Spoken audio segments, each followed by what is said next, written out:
Hi everyone, welcome back to my commerce class. Today I have taken another interesting concept, functions of commercial banks. This is related to banking subject.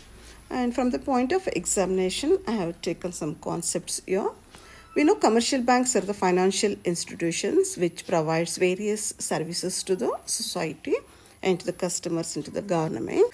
Commercial banks are backbone of any country because they are going to provide many financial services to the public, to the government also, and they are supporting for the economic development. So from the point of examination, the functions are taken here. So all the functions which are performed by the commercial banks are broadly classified into two sets. The one is primary function, another one is secondary function.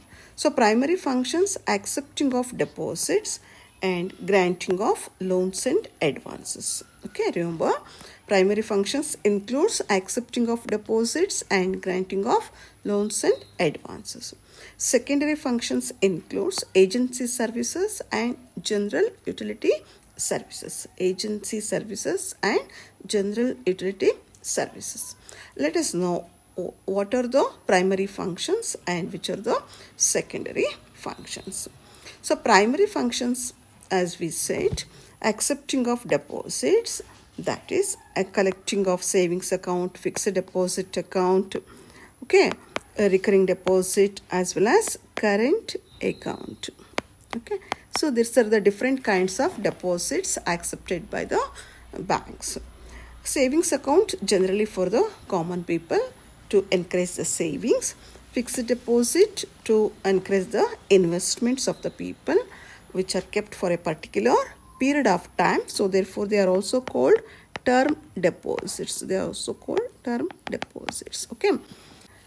Recurring deposit is a kind of deposit where the common people can save the money through the bank by having a separate kind of account where they are going to make a deposit of some uniform amount monthly. Okay, and we have a current account which is meant for business people, especially for business. The business institutions will open the account like current account. So because they'll have a good number of transactions, and the features of current account suits for the business people. Okay, and we have granting of loans and advances which comes under the primary function.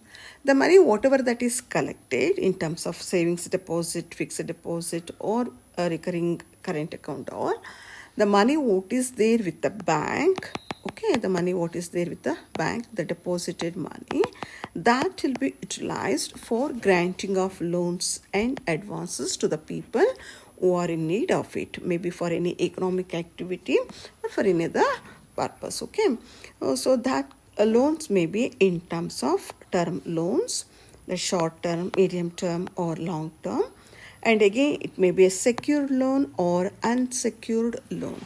Secured loans refers to getting some security, okay, some security from the person who is borrowing money from the bank. Security may be in terms of documents, any documents or jewelries or something we have to pledge with the bank to get the loan, to raise the loan. Unsecured means without any such security. Sometimes loans may be given, usually the personal loan what we call. Okay, and these kinds of loans may be housing loan, education loan, personal loan, vehicle loan. Like we have different kinds of loans also. And we have bank overdraft. Other than the term loans, banks provide overdraft facility generally for the current account holders. So they can draw the money more than the balance what they have in the account, but it demands a prior agreement with the bank. With the agreement, they can get this facility. So cash credit is another kind of account. Any person can avail this facility. It's a separate account. Okay, separate loan account is opened where the cash credit transactions are maintained. So you can borrow the money, and whenever you have a surplus fund, you can deposit the same. Likewise, you can minimize your interest burden by keeping the cash credit account. So discounting of bills of exchange is another facility. Usually the business people have a credit transaction in their business. Whenever there is a credit transaction, they'll get a negotiable instrument like a bill of exchange, promissory note and all. But when they need money, because they have to wait for 3 months to get the money in case of negotiable instrument, but if they need money in any for urgency, they can go to the bank and discount the bills. That's a kind of loan given to the people for the holders of negotiable instruments.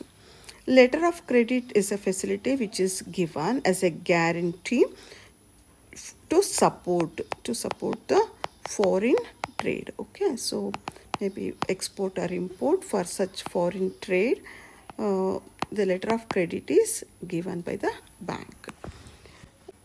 Now let us move to the secondary functions. Secondary functions includes agency services.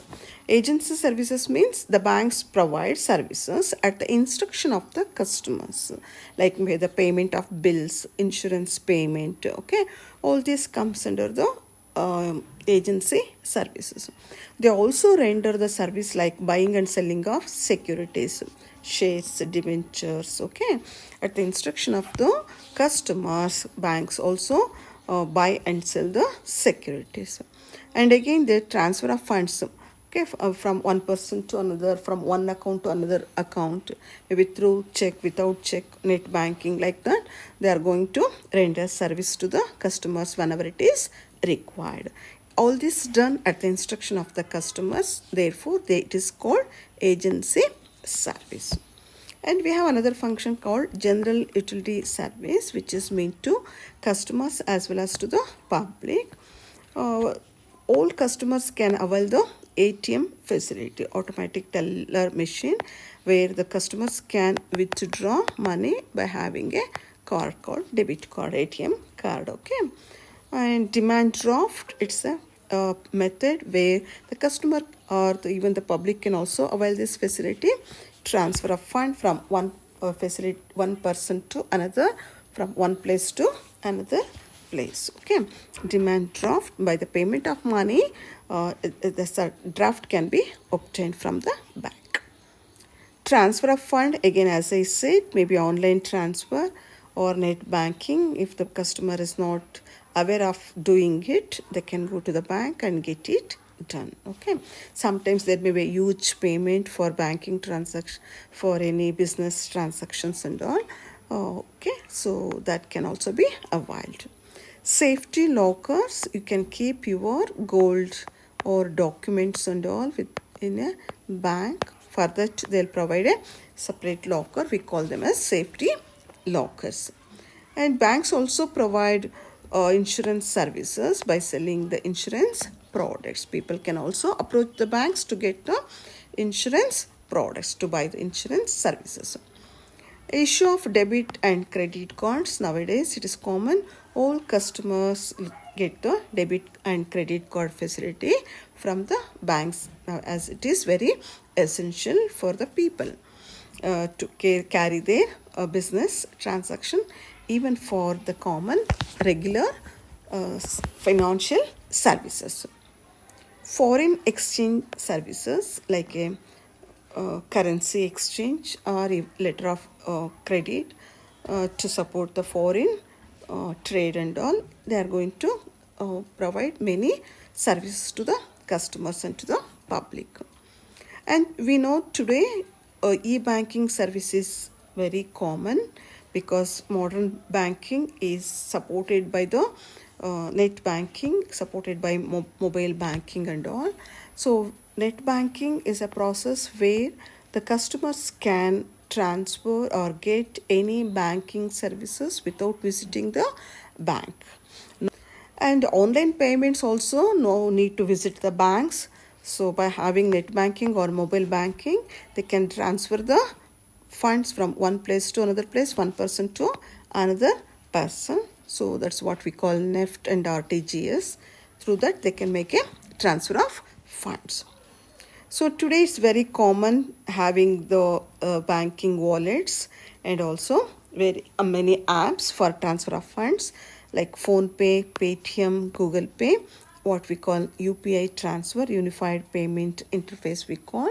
So customers are using these apps for the payment, which are all these are supported by the bank. Without banks, you cannot do all these, you cannot avail all these services.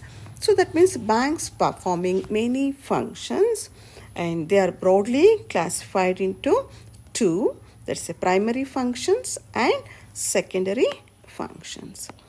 Okay, so that's mainly accepting of deposit, granting of loans and advances. So many agency services, and we find general utility services. Banks accept deposits because they want to encourage the people for savings, and by collecting deposits it's mobilizing the capital. Okay, the banks are mobilizing capital, and the same capital will be reinvested on various economic activities. So the capital what is mobilized, that will be reinvested by granting loans and advances.